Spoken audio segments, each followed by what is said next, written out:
Sábado de otoño, bien tempranito a la mañana, algunas personas quizás estén corriendo por los parques, otros quizás estén llegando recién de una larga noche, mientras en Melmac, Gabriel de Tanaka Uki fabrica espadas japonesas, también conocidas como katana. Hoy visitamos su taller.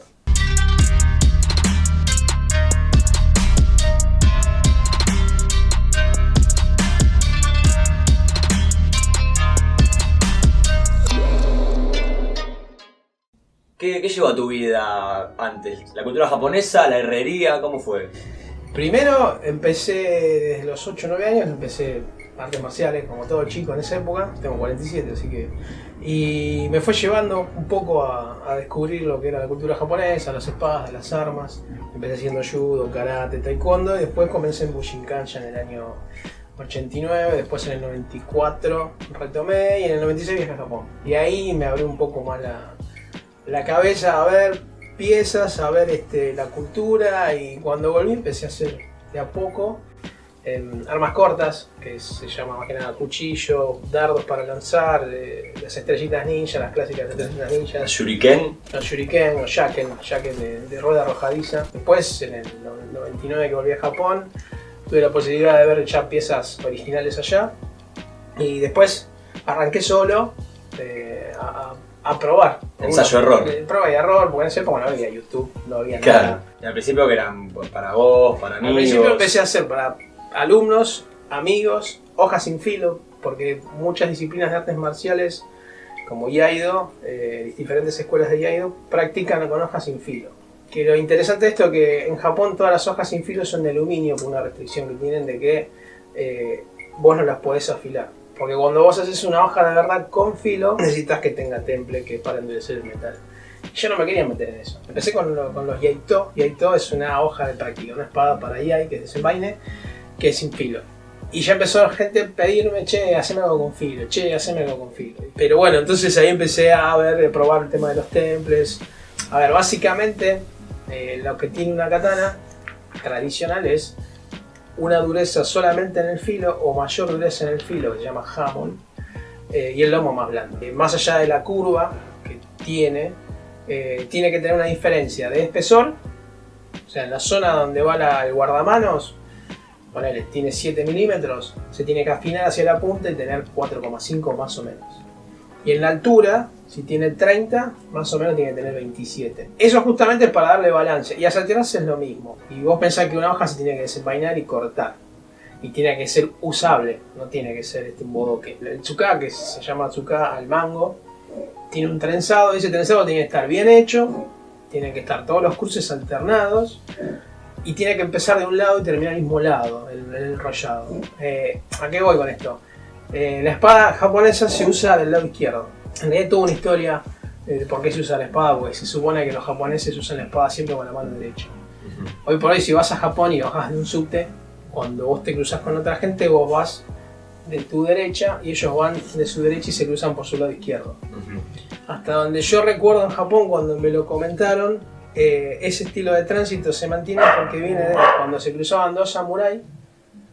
Como se tenía que llevar la espada del lado izquierdo, la idea era que no pasara otro de aquel lado y desenvainar y te atacara por la espalda. Se decretó llevar la espada siempre al mismo lado, entonces si vos venís caminando, yo me paso de tu izquierda y yo paso de mi izquierda. Cualquier cosa tengo tiempo de desenvainar, el otro también, y estamos equiparados, porque si yo la llevara de este lado estaría haciendo trampa. Después, bueno, hay cierta estética que respetar. Si vas a pintar una vaina, que el vaina es la funda de la espada, con un escudo de un equipo de fútbol, como he pedido, no va. Por lo menos para mí.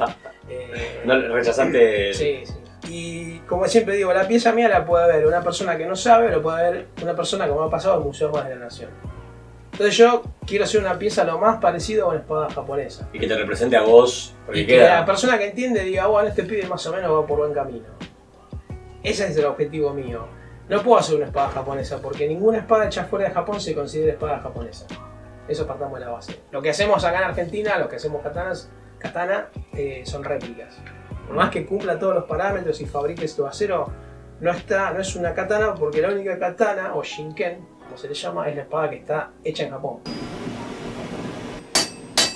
Tenés el cliente que sabe mucho O como me ha pasado, colecciones privadas del Museo de Armas, un cliente que sabía mucho, que me pidió cosas específicas y restauraciones en hojas originales. Tenés el que practica artes marciales, o los chicos que se acercan y quieren una hoja de práctica, que tampoco pueden invertir mucho y no hace falta tampoco invertir mucho. Tenés el loco de las películas que quiero que me gasta la espada, cosa que yo generalmente no hago. O el de Highlander. Highlander, sí, Kill Bill. Sakabato, la espada invertida, con filo invertido. これで人を切れると思うでござるか。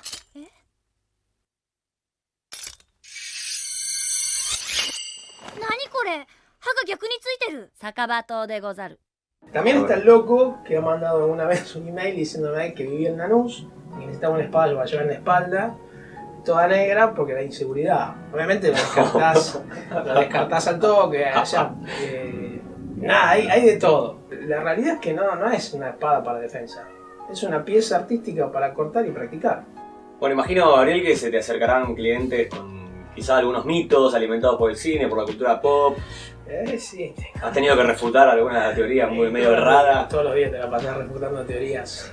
Hay muchos fenómenos que se dieron este último año con Desafío sobre Fuego.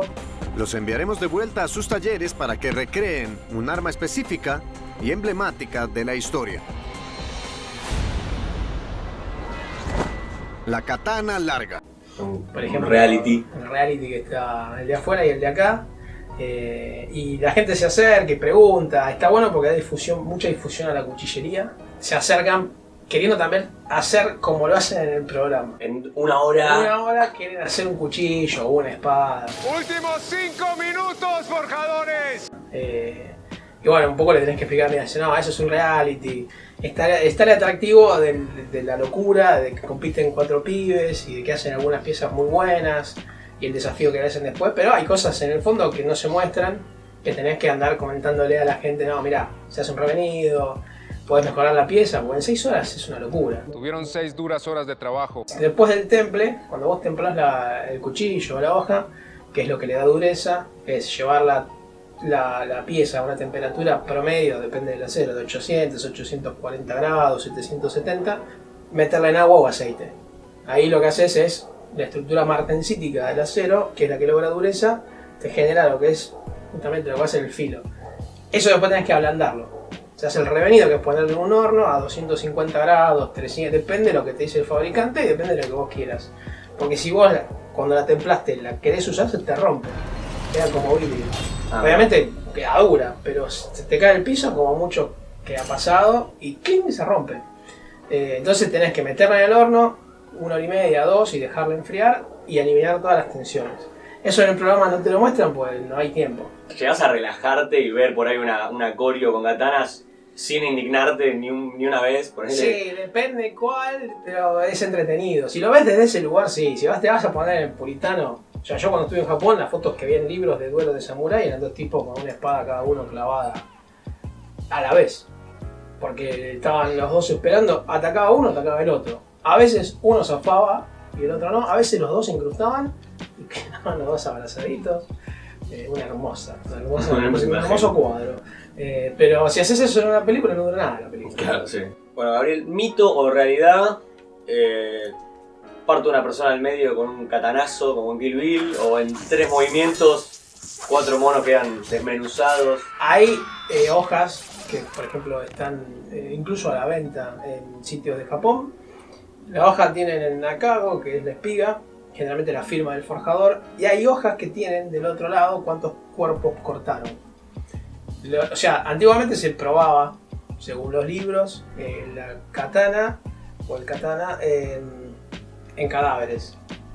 Entre paréntesis, bueno. O que eran cadáveres a partir de la prueba. O, claro, o eran condenados a muerte. Entonces, es más, hay una ficha que se llena, que tenés cuando te entregan la katana, estamos hablando de una katana original, ¿no? Con un cuerpo con puntos. Puntos, o sea, si cortó una muñeca vale 3 puntos, si cortó una cabeza vale 5, y si cortó el cuerpo al medio vale 10, por decirte algo. No me acuerdo ahora exactamente, pero lo pueden googlear tranquilamente. Entonces, y hay dibujos de 2 o 3 cuerpos apilados y un ñato cortando 3 cuerpos con una katana. Y eso está firmado y generalmente firmado y rellenado en oro en la espiga de la katana. Vale mucho más que un katana normal. Mirá. Después, que vos lo hagas en combate, vale, ya es otro tema. Bueno, Gabriel, gracias por habernos recibido acá en Tanaka Buki. ¿Dónde le puede contactar la Y gente? me pueden ubicar a través de Facebook como Gabriel Fiori y Tanaka Buki también, con B larga y con K. La página oficial es www.tanakabuki.com. En Instagram, también un canal en YouTube, que no tengo tiempo de subir videos, pero hay varios videos. Así que bueno, pueden verme ahí y gracias a ustedes por venir. Pero se Un placer. repita.